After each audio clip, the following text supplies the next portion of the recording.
So I guess now it's time to wrap this up with final thoughts. First impression, hands down better than Final Fantasy II. Such a much better improvement. The plot works. The motivations for the characters, villains, everyone makes sense. Nothing feels like it's kind of just pulls the rug out from underneath you afterwards. Like, everything that gets set up pays off properly. That said, it's clear, even with the Pixel Remaster, that they're working with a limited capacity with cartridge space and whatnot from way back. Because this was the last game they did on the original Nintendo. So because of that, you're probably still dealing with the fact that there's places where the story could have been fleshed out more. You have Doga, Une, and Zande, who it would have been more interesting I think it would have been great to see more of like the backstory there. Maybe some visions of like what would have happened with Noah. Why did Zande feel so slighted? How did that in turn get him to essentially become a pawn of darkness? It's not required. It's just one of those things that would have been nice to see. This is one of those games that really could serve as a great template for a much expanded remake. Like, more than just a literal update like this was, but like a full-on remake. And I suppose they did that with the 3DS one. I have a copy of it, the 3D one, that they did. I don't know if they expanded the story at all, or they just updated it with the graphics and everything. Like, I suppose, like, the biggest, like, possible frustration there could have been is the fact that you kept getting an airship and then losing the airship. The first thing is, you get the airship, like, right out the gate. You know you're not going to keep that. It would not make sense to give you the airship that early on. And then when you get it back, you end up losing it and it ends up getting destroyed. But that's only to facilitate one short chapter of the story before they give you an even better one to replace it. So it never feels like that much of an inconvenience. Probably one of the biggest inconveniences with airships is the fact that you end up with two of them towards the end. And if you need to go and do something, depending on what you need to accomplish, you need to go and switch them out, which is, yeah, annoying. The job system was definitely interesting. I like how they used it as a puzzle system for a lot of the fights and dungeons. Instead of just having it like, you know, pick the one you like. It kind of poked you to like think outside the box, try out some of the other jobs, just for like short little stints. It never wore out its welcome. And I think a lot of strength of that is the fact that they, again, in this original iteration of the job system, separated the character's level from the job level.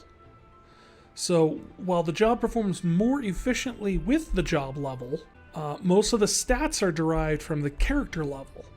So even if you're level 55 and you start a job at job level 1, that job's still going to perform decently for a level 55. Now, it won't perform as well as that same job would at job level 99, but it's not going to be awful. And because of that, you skip the problem that was in Final Fantasy II, where if you try to start out or a new magic or anything from level 1, it was awful until you got it to like a decent level. But luckily, because of this, and this is a system that, I don't know, I haven't played 5 yet. I know 5 also uses the job system. I know later on incarnations, such as Final Fantasy X-2, also uses the system where the character level is separate from the job. So if you switch jobs, it scales to the character level, but you might not have all the abilities and everything without, properly unlocking them, leveling up the job somewhat. But the abilities you do have will perform at your character's level, which is a really good way of going about it, because you never feel punished for trying out something different or switching to like the thing you need to do the next part of the story. I liked at the end that they brought back all the characters. I like that, as I said, everything that gets planted has a payoff. Especially, as I said, I hate to harp on this point, but I can't help it. We're coming right off of the Tales of Final Fantasy II into this one. And it's so nice to see that they've learned what didn't work in 2. Because everything that got planted in that game did not pay off. And in this one, everything did. There was no waste. Everything led into, I never had this moment where I was really just kind of like, okay. There was only a few moments, to be fair. There were a few moments where I didn't know where I was supposed to go early on. But most of that was my fault. Because if I just paid attention to, like, what the party members were saying, I would have gotten the answer to where I was supposed to go. Simple as that. I just didn't talk to people enough. By the time I got down to the lower world, first thing was, let's talk to everyone. Let's figure out where we go next. The one thing I will criticize this game in is it does force you to do quite a bit of grinding. If you just follow the story beats, you will end up falling behind the leveling curve really quickly and not know it. Like, you go to like, okay, we're getting kind of hit hard, but manageable, to you're dying in one combat, like complete wipe.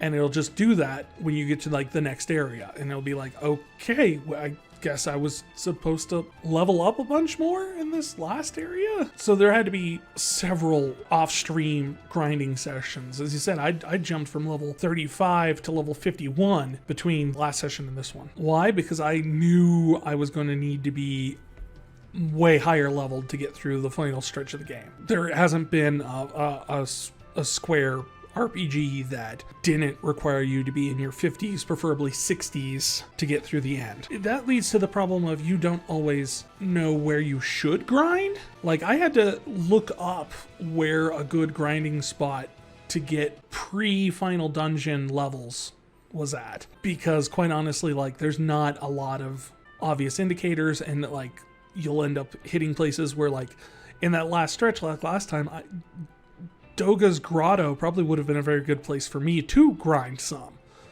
But I don't think you can actually get back there once you leave. But I say that it's hardly a huge problem with a game. I mean, it's an RPG that you're going to grind. It just felt like it was one of those things where I kind of felt blindsided at times, like how far I had fallen behind. Like, I was 10, 15 levels below where I should have been, and I was just following the story. Overall, in terms of it, this is definitely much like Final Fantasy 6 and 9 serve as capstones and summations of everything learned up to that point in the franchise's history, or at least that's what the developers have been quoted in saying. 3 feels very much like the first time that happened. Like, this clearly feels like they've taken everything they learned from 1 and 2 and built something that just worked for what it was trying to do. Story-wise, it was on point. Music-wise, beautiful. I guess it's no surprise then. There is a lot that can be found that influenced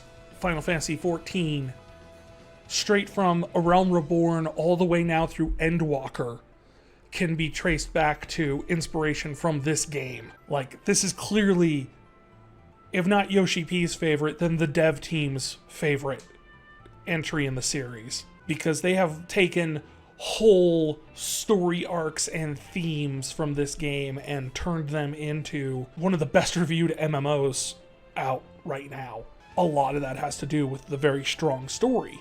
While they did directly take a lot of the elements of, especially the final act of this game, and directly translate a lot of that to the MMO, the themes of light, darkness, hope, nothingness all persist throughout the entire storyline leading up to the current expansion in Endwalker. And I think that's really fascinating, because I didn't know about the hope connection when I started this. I had heard about the light and dark and balance and all that stuff, which is still a great concept.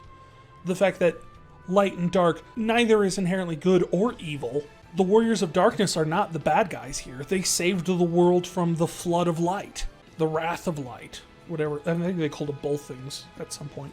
But then the Warriors of Light do the same when darkness grows too strong. And it's about balance and finding that equilibrium. Because when the equilibrium goes off, then the void comes and tries to destroy everything. Which is still a great story element. I love it when you play with the conventions that good and evil are not so black and white. And it's kind of surprising, because it's as I said, does not get a lot of credit. It's not usually viewed as a very popular title. It's only been released in the United States, I want to say twice. First being the 3DS remake and then the Pixel remaster. I don't think there's any other time they've re-released this one. So it's probably the least available of the Final Fantasy games. And yet I would argue that of the original NES games, this is the best one. I mean, it doesn't have the theory-ness of like the first Final Fantasy, but it has a much clearer, concise, and more enjoyable story. This isn't a D&D campaign like the first game. This isn't a bad D&D game like the second one. This is a story, and it's an enjoyable one. And with that said, I think we're ready to put a cap on Final Fantasy III. Look forward to next time we cracking into Final Fantasy IV. The one I always played as a kid, the first Final Fantasy I ever played, and one I never actually ever finished.